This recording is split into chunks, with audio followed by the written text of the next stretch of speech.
Hello student, welcome to our YouTube channel commerce efficiency. आज की class में cover करेंगे कंसेप्ट की क्या अचीवमेंट रही है, यानी कि जो गोल्स रखे गए थे 5 ईयर प्लान्स इन इंडिया के अंदर, उन गोल्स को कितना अचीव किया गया। आज की क्लास में कवर करेंगे। इसे लास्ट क्लास में कवर किया था कंसेप्ट कि फीचर्स क्या इकोनॉमी पॉलिसी पर जो अंडर प्लानिंग टिल 1991। अगर अभी तक आपने लास्ट क्लास ही नहीं देखी, देखिए ताकि आपकी स्टडी में कंसिस्टेंसी बनी रहे। अगर अभी तक आपने मेरे यूट्यूब चैनल कॉमर्स एफिशिएंसी को सब्सक्राइब नहीं किया, सब्सक्राइब कीजिए और बेल आइकन जरूर प्रेस कीजिए ताकि जब भी मैं न्यू वीडियोस अपलोड करूं सबसे पहले नोटिफिकेशन आपके पास जाए, आप वीडियोस को देखिए और आपकी स्टडी बूस्टअप हो। कवर करते concept achievement of the goal, यानी कि क्या क्या अचीवमेंट है जो की गई थी गोल्स की। सबसे फर्स्ट आते इंक्रीज इन नेशनल इनकम, कि जो ज्यादातर प्लान्स बनाए गए थे वो फेल हो गए थे ग्रोथ रेट के टारगेट को पूरा करने के लिए। यानी कि जो 5 ईयर प्लान्स बनाए गए थे उन प्लान्स के अंदर जो टारगेट रखा था कि इतनी रेट है जो होनी चाहिए ग्रोथ की, तो वो टारगेट रेट थी जो अचीव नहीं कर पाए, उतना ग्रोथ नहीं कर पाए जितना गोल के अंदर सेट किया था। लेकिन फिर भी यहां पे एक चीज एक्सपीरियंस की गई थी कि जो इंडिपेंडेंस के टाइम पे इकोनॉमिक स्टैग्नेशन था उसे ब्रेक किया गया। मतलब कि जो हमारी इकोनॉमी बिल्कुल मंदहाली में चल रही थी, बुरे हाल में चल रही थी, इकोनॉमी स्टैग्नेशन था, तो उससे जरूर है थोड़ा इंप्रूवमेंट मिला था। बेशक टारगेट रेट थी जो ग्रोथ की वो अचीव नहीं कर पाए, लेकिन फिर भी जो बिल्कुल मंदहाली थी, जो स्टैग्नेशन थी इकोनॉमी के अंदर, उसको कुछ हद तक है जो इंप्रूव करने में गोल्स है जो सेट रहे, फिट रहे। स्टैग्नेशन का मतलब होता है कि जो हमारी इकोनॉमिक ग्रोथ है ना वो बिल्कुल ही स्लो रेट से चल रही है, एक तरह की ना के बराबर ही चल रही है, बिल्कुल इतनी ज्यादा स्लो होती है जो ग्रोथ होती है इकोनॉमी में। इसमें जो जीडीपी होती है बहुत ही कम रेट से बढ़ रही होती है। ज्यादातर लोगों को रोजगार नहीं मिल रहा होता, अगर मिल रहा होते हैं तो जो उनकी मजदूरी होती है वो ज्यादा नहीं होती, और जो नई नई इंडस्ट्रीज है, नया नया जो इन्वेंशंस है वो भी नहीं हो रहा होता, तो उसे हम इकोनॉमिक स्टैग्नेशन बोलते हैं। और डेडलॉक तो बिल्कुल ही ऐसी सिचुएशन होती है जहां पे कोई डिसीजन ही नहीं लिया जा सकता आसानी से कि कैसे इन हालातों से जो निपटा जा सके, कैसे इन सिचुएशन से बाहर आया जा सके, कैसे हम अपनी इकोनॉमी को आगे बढ़ा सके। प्लानिंग से पहले जो नेशनल इनकम थी इंडिया की वो इंक्रीज हो रही थी at the rate of 0.5% per annum, यानी कि पूरे साल में 0.5% से ही बढ़ रही थी। लेकिन जैसे ही 7th प्लान का एंड हुआ तो 5.8% से जो नेशनल इनकम इंडिया की इंक्रीज हुई। तो यहाँ पे सिंपल से अगर बात करें ओवरऑल कि जितने प्लान बनाए गए थे उन प्लान में जो टारगेट रेट रखी गई थी ग्रोथ की कि इतनी रेट तक है जो ग्रोथ करना है वो तो अचीव नहीं हो पाया। लेकिन जो स्टैग्नेशन थी, जो डेडलॉक था, उसको जरूर कहीं ना कहीं जो पार करने की कोशिश की गई। इसमें कुछ इंप्रूवमेंट है जो देखे गए इकोनॉमी के अंदर। नेक्स्ट होते रिफॉर्म्स इन एग्रीकल्चर। एग्रीकल्चर के अंदर कुछ रिफॉर्म किए गए। जो 5 ईयर प्लान थे उनका बहुत ज्यादा मेन रोल रहा एग्रीकल्चर को डेवलप करने के लिए दो तरीके से। पहला तरीका लैंड रिफॉर्म के द्वारा और दूसरा इंप्रूवमेंट टेक्नोलॉजी के द्वारा, यानी कि बढ़िया टेक्नोलॉजी को यूज किया गया एग्रीकल्चर सेक्टर के अंदर। लैंड रिफॉर्म फोकस करता था कि जो इंटरमीडिएरीज होते हैं स्टेट और टिलर ऑफ द सोइल के बीच में, इनको अबॉलिश कर दिया जाए, खत्म कर दिया जाए।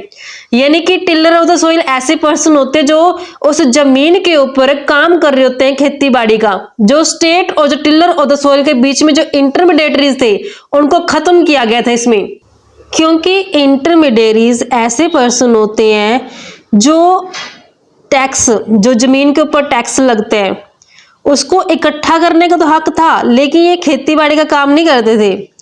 जो टिलर ऑफ द सॉइल ये वो पर्सन होते हैं जो जमीन के ऊपर खेती का काम करते हैं, यानी कि जो असल में किसानी का काम कर रहे हैं, जमीन को जो जोतता है। और स्टेट और टिलर के बीच में जो इंटरमीडिएरीज थे उनको खत्म कर दिया गया 5 ईयर प्लान्स के द्वारा। और दूसरी तरफ टेक्नोलॉजी ने फोकस किया है HYV सीड्स के ऊपर, यानी कि हाइब्रिड बीज को यूज किया गया। हाइब्रिड बीज ऐसे बीज होते हैं जो बहुत ज्यादा प्रोडक्शन देते हैं, यानी कि अगर ये हाइब्रिड बीज का पौधा ऐसा होता है जो छोटी सा मतलब होता है लेकिन वो फल बहुत ज्यादा देता है। हाइब्रिड बीज ऐसा बीज होता है जो दो तरह की फसल को मतलब कि बीज को मिला के बनता है। एग्जाम्पल के लिए मान लेते कि फार्मर के पास दो तरह की मक्का की फसल है। एक फसल ऐसी है जो बहुत ज्यादा जल्दी बढ़ती है, दूसरी ऐसी जो रोग प्रतिरोधी है। तो इन दोनों बीज को मिला करके हाइब्रिड बीज बनाए जाते हैं, यानी कि दोनों ही कैरेक्टरिस्टिक्स है जो पाई जाएंगी, जल्दी जो पौधा है वो बढ़ेगा भी और दूसरा उसमें जो रोग है वो कम लगेंगे। हाइब्रिड बीज को यूज किया गया ताकि एग्रीकल्चर प्रोडक्शन को जो इंक्रीज किया जा सके। इन्हीं रिफॉर्म्स को यूज करके बहुत ज्यादा एक रिवोल्यूशन ला दिया गया एग्रीकल्चर सेक्टर के अंदर, कि जो एग्रीकल्चरल आउटपुट था, जो प्रोडक्टिविटी थी, वो दोनों ही इंक्रीज होगी। प्रोडक्टिविटी का मतलब क्या होता है कि जितना आपने इनपुट लगाया है उससे कितना आप आउटपुट लेते हैं, उसे हम प्रोडक्टिविटी बोलते हैं। इनपुट कितना लगाया और उसके बदले आउटपुट कितना मिला, प्रोडक्टिविटी कहलाता है। Green revolution and self sufficiency in food grains was the hallmark of this change. यानी कि इसमें एक बहुत खास विशेषता क्या थी कि ग्रीन रिवोल्यूशन ला दिया गया और सेल्फ सफिशिएंसी जो फूड ग्रेन के एरिया में ला दी गई। ग्रीन रेवोल्यूशन का मतलब होता है कि ऐसे ऐसे नए नए तरीके हैं जो यूज किए गए, जैसे बढ़िया क्वालिटी के बीज यूज करना, फर्टिलाइजर बढ़िया यूज करना, पेस्टिसाइड का बढ़िया यूज किया गया, जिससे क्या हुआ कि जो प्रोडक्शन था एग्रीकल्चर का, फूड ग्रेन का जो प्रोडक्शन था वो बहुत ज्यादा इंक्रीज हो गया। वहीं सेल्फ सफिशिएंसी का मतलब होता है कि जिन फूड ग्रेन्स को भारत, हमारा इंडिया बाहर फॉरेन से इंपोर्ट करता था, अब उन्हीं फूड ग्रेन्स को हमारे इंडिया के अंदर ये जो ग्रो किया गया, लगाया गया, जिससे हमें यानी कि इंडिया को फॉरेन से वो फूड ग्रेन इंपोर्ट करने की जरूरत ना पड़े। यानी कि जो फूड ग्रेन इंपोर्ट किया जाता था अब उसी फूड ग्रेन को अपने इंडिया में ग्रो किया गया, जिससे हमारी जो डिपेंडेंसी थी जो दूसरे देशों के ऊपर वो खत्म होगी। अब हम सेल्फ सफिशिएंट हो चुके हैं, आत्मनिर्भर हो चुके हैं। फूड ग्रेन हमारे ही भारत में उगाया जाता है, हमारे भारत के लोगों की जरूरतों को पूरा किया जाता है। क्योंकि जब इकोनॉमी के अंदर एग्रीकल्चर सेक्टर में ग्रीन रिवोल्यूशन का यूज किया गया, बढ़िया क्वालिटी के बीज यूज किए गए, बढ़िया क्वालिटी से सिंचाई की गई, बढ़िया क्वालिटी से पेस्टिसाइड यूज किए गए, जिससे फूड ग्रेन का प्रोडक्शन बढ़ा और ऑटोमेटिकली हमारा जो इंडिया था वो सेल्फ सफिशिएंट हो गया फूड ग्रेन के अंदर। Growth and diversification of industry. 5 year plans ऐसे बनाए गए जिसमें बेसिक और कैपिटल गुड्स इंडस्ट्री को पुश किया गया। Iron and steel, machinery, chemical, fertiliser etcetera, इन्हें बूस्ट किया गया, इनको बढ़ाया गया। जो कंज्यूमर गुड्स इंडस्ट्री थी, जो कंज्यूमर यानी कि आप और हम जैसे लोगों के लिए जो यूज करने वाले जो गुड्स थी, उन कंज्यूमर गुड्स इंडस्ट्री को भी है जो बढ़ाया गया ताकि सेल्फ सफिशिएंसी है जो वो अचीव की जा सके। यानी कि जिन कंज्यूमर गुड्स को हमें इंपोर्ट करना पड़ता था, दूसरे देशों से मंगवाना पड़ता था, वो कंज्यूमर गुड्स अब हमारे ही इंडिया के अंदर है जो मैन्युफैक्चर की जाने लगी, जिससे हमारा जो इंडिया था वो सेल्फ सफिशिएंट जो हो गया। 1990 के एंड में जो इंडियन इकोनॉमी थी उसने अचीव किया recognition of an emerging industrial economy, यानी कि हमारा भारत देश उभरती हुई एक इंडस्ट्रियल इकोनॉमी बन गया। यानी कि सिर्फ अब हम एग्रीकल्चर के ऊपर डिपेंड नहीं है, अब धीरे धीरे किसकी ओर भी शिफ्ट हो रहे हैं, इंडस्ट्रियल सेक्टर की ओर भी शिफ्ट हो रहे हैं। Economic infrastructure. इंफ्रास्ट्रक्चर मतलब कि जो means of transport and communication है, irrigation facilities and power generation capacity, banking and insurance facility, ये बिल्कुल एक मेन एलिमेंट थे एक इकोनॉमी के इंफ्रास्ट्रक्चर के। यानी कि इंफ्रास्ट्रक्चर के अंदर इन सभी को शामिल किया गया था। लेकिन 1950 से 90 के पीरियड के दौरान जो इकोनॉमिक इंफ्रास्ट्रक्चर था, ये रिकॉर्ड किया गया कि इसमें बहुत अच्छा है जो ग्रोथ हो रहा है, एक सिग्निफिकेंट ग्रोथ है जो रिकॉर्ड किया गया। जो इंडियन रेलवे था उसने एक अलग से ही है जो एक पहचान प्राप्त की इसमें नेटवर्क को बड़े लेवल पे बढ़ा करके, जिससे एम्प्लॉयमेंट अपॉर्चुनिटी वे जो बढ़ गई। यानी कि जो इंडियन रेलवे थी हमारे देश की, उसने बहुत बड़े रेलवे नेटवर्क, यहाँ पे बोला कि ना वर्ल्ड की लार्जेस्ट नेटवर्क, यानी कि इतना बड़ा नेटवर्क है जो तैयार किया। ट्रैक, स्टेशन, डिब्बे आदि सब काम पूरा कर लिया, जिससे लोगों के लिए जो बहुत सारी एम्प्लॉयमेंट अपॉर्चुनिटी जो अराइज हो गई। सोशल इंफ्रास्ट्रक्चर, जो हेल्थ और एजुकेशन फैसिलिटी थी, ये एक बिल्कुल ही मेन पैरामीटर माने गई सोशल इंफ्रास्ट्रक्चर के अंदर। इनको बूस्ट किया गया, बढ़ावा दिया गया, इसको एक्सपेंड किया गया हेल्थ फैसिलिटी को, ताकि ज़्यादा से ज़्यादा हर एक लोगों तक जो स्वास्थ्य संबंधी जो फैसिलिटी थी, जो हेल्थ फैसिलिटी थी, वो प्रोवाइड की जा सके, हर एक जन को एक अच्छा स्वास्थ्य दिया जा सके। जिसका रिजल्ट क्या हुआ कि जो डेथ रेट थी वो कम हो गई, क्योंकि बिना इलाज के कारण लोग मर जाते हैं। तो जब लोगों को प्रॉपर इलाज मिला तो उससे डेथ रेट कम हो गई। और जो एवरेज लाइफ एक्सपेक्टेंसी थी, यानी कि जो एक इंसान की जिंदा रहने की जो नॉर्मल एज रहती है कि वो 50 तक जिंदा रहेगा, 60 साल तक या 70 साल तक, तो जो उनकी एवरेज लाइफ एक्सपेक्टेंसी थी ना, वो भी बढ़ गई। यानी कि लोग अब लंबे टाइम तक जिंदा रहते हैं। इंटरनेशनल ट्रेड, जो हमारे इंडिया का एक्सपोर्ट और इंपोर्ट कॉम्पोजिशन था, उसमें 1950 से 90 के दौरान चेंज देखने को मिला कि उसका वॉल्यूम, उसकी वैल्यू चेंज हो गई। प्लानिंग से पहले जो इंडिया था वो एक्सपोर्ट करता था प्राइमरी प्रोडक्ट को। प्राइमरी प्रोडक्ट जैसे जो कच्चा माल था हमारे देश का, उसे एक्सपोर्ट किया जाता था, फॉरेन कंट्रीज को दे दिया जाता था, बेच दिया जाता था, और वहां से इंपोर्ट किया जाता था फिनिश गुड्स को। जैसे कि हमने ब्रिटिश राज के दौरान पढ़ा भी था कि हमारे इंडिया का रॉ मटेरियल एक्सपोर्ट किया जाता था ब्रिटिश गवर्नमेंट द्वारा, और फिर ब्रिटिश कंपनियां उस रॉ मटेरियल का इस्तेमाल करके फिनिश गुड्स बनाती और उस फिनिश गुड्स को हमारे इंडिया के अंदर है जो बेचती थी। तो यानी कि हमारा इंडिया था जो वो प्राइमरी प्रोडक्ट का एक्सपोर्टर था और फिनिश प्रोडक्ट का इंपोर्टर था। लेकिन 1950 से 90 के दौरान ये देखा गया कि धीरे धीरे जो शिफ्ट होता गया ट्रेंड, अब इंडिया ने स्टार्ट कर दिया एक्सपोर्ट करना इंजीनियरिंग गुड्स को। इंजीनियरिंग गुड्स में प्लांट एंड मशीनरी को शामिल किया जाता है कि अब सिर्फ प्राइमरी प्रोडक्ट को एक्सपोर्ट नहीं करता हमारा इंडिया, बल्कि अब इंजीनियर गुड्स को भी एक्सपोर्ट करता है हमारा इंडिया, जो ये संकेत देता है कि अब हमारी इंडियन इकोनॉमी है जो इंडस्ट्रियल नेशन की तरफ प्रगति कर रही है। यानी कि अब हम सिर्फ एग्रीकल्चर के ऊपर डिपेंड नहीं है, अब हम धीरे धीरे इंडस्ट्री सेक्टर की तरफ भी शिफ्ट हो रहे हैं।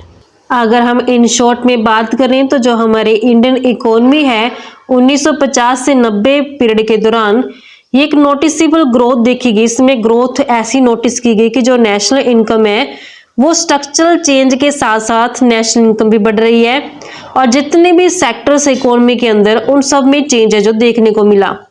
लेकिन यहाँ पे कुछ ऐसे डार्क स्पॉट देखे गए, कुछ ऐसी कमियां देखी गई इस प्लानिंग की, जिनको अब हम कवर करेंगे, क्योंकि सिर्फ अचीवमेंट ही नहीं, कुछ कमियां भी रही। क्या कमियां रही, कवर करते हैं। Failures of planning in India, की जो प्लानिंग की गई थी कैसे फेल हुई। सबसे फर्स्ट आता है अब्जेक्ट पॉवर्टी। अब्जेक्ट पॉवर्टी का मतलब होता है कि हद से ज्यादा गरीबी आ गई।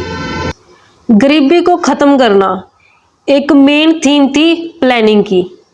लेकिन अब हमने देखा कि कहाँ स्टैंड कर रहा है अब हमारा भारत। देखा कि इंडिया में 21.9% पॉपुलेशन है जो अभी भी पॉवर्टी लाइन के बिलो है, गरीबी रेखा से नीचे है। ये जो लोग हैं ऐसे लोग हैं जिन्हें अपनी इसेंशियल जरूरतें हैं जो लाइफ की वो भी पूरी नहीं हो पा रही। हम जानते कि इसेंशियल ऑफ लाइफ क्या है, फूड, शेल्टर एंड क्लोथ, कपड़ा, रोटी और मकान। ये जरूरतें भी पूरी नहीं हो पा रही 21.9% पॉपुलेशन की।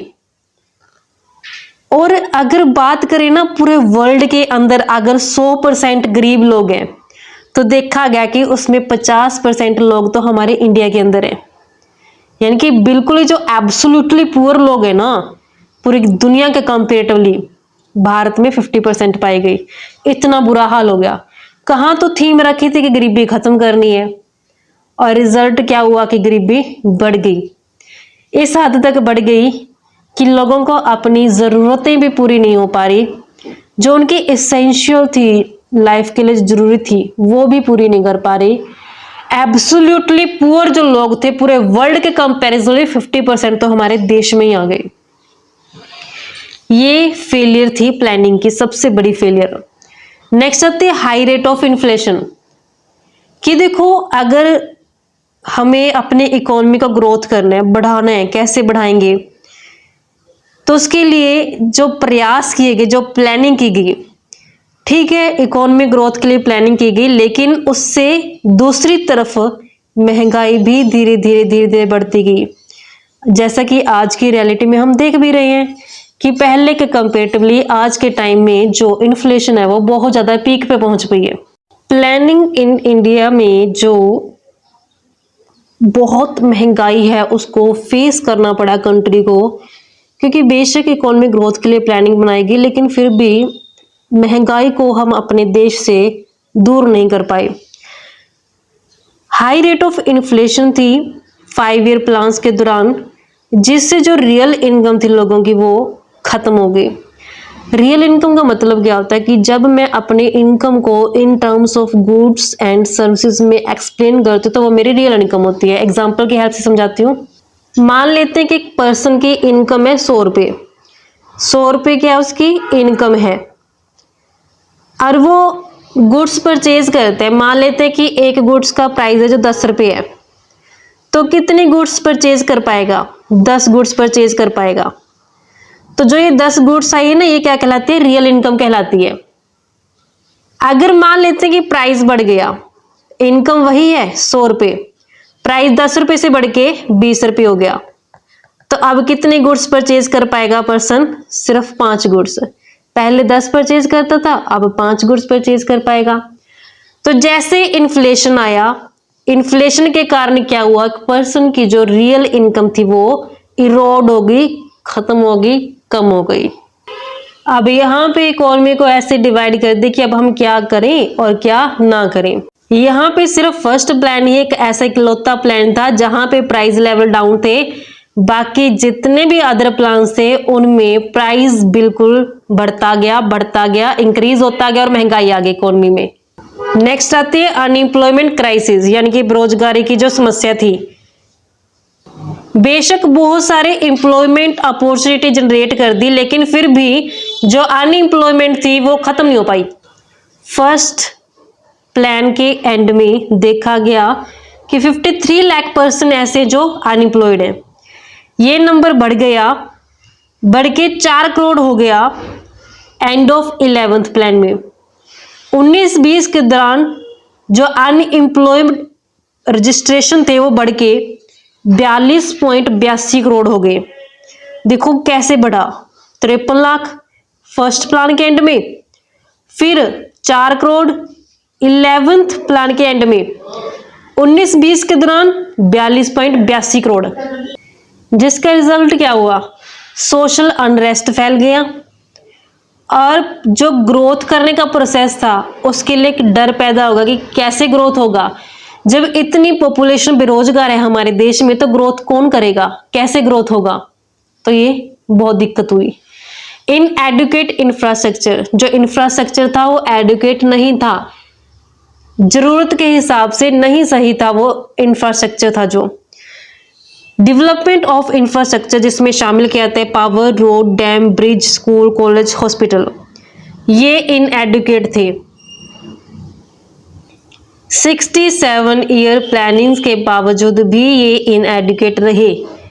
इफेक्ट क्या हुआ कि जो एक्चुअल ग्रोथ थी वो फेल हो गई मैच करने में जो टारगेट रखे गए थे ग्रोथ के, यानी कि जितना ग्रोथ करने का टारगेट रखा था उस रेट तक ग्रोथ है जो नहीं हो पाई देश की। शॉर्टेज ऑफ पावर, यानी कि जो बिजली की कमी थी, एक बहुत ज्यादा दिक्कत पैदा कर देती थी ग्रोथ एंड डेवलपमेंट की प्रोसेस में, कि जरूरत के हिसाब से बिजली है जो वो पैदा नहीं हो पा रही थी हमारे देश के अंदर। स्क्यूड डिस्ट्रीब्यूशन, प्लानिंग करने का मेन गोल रखा गया था इकोनॉमिक और सोशल इक्वालिटी लेके आना। और यही सबसे बड़ी फेलियर रही प्लानिंग की। इन इक्वालिटी के बढ़ने के कारण गवर्नमेंट ने क्या किया, फिर रिजर्वेशन सिस्टम स्टार्ट किया।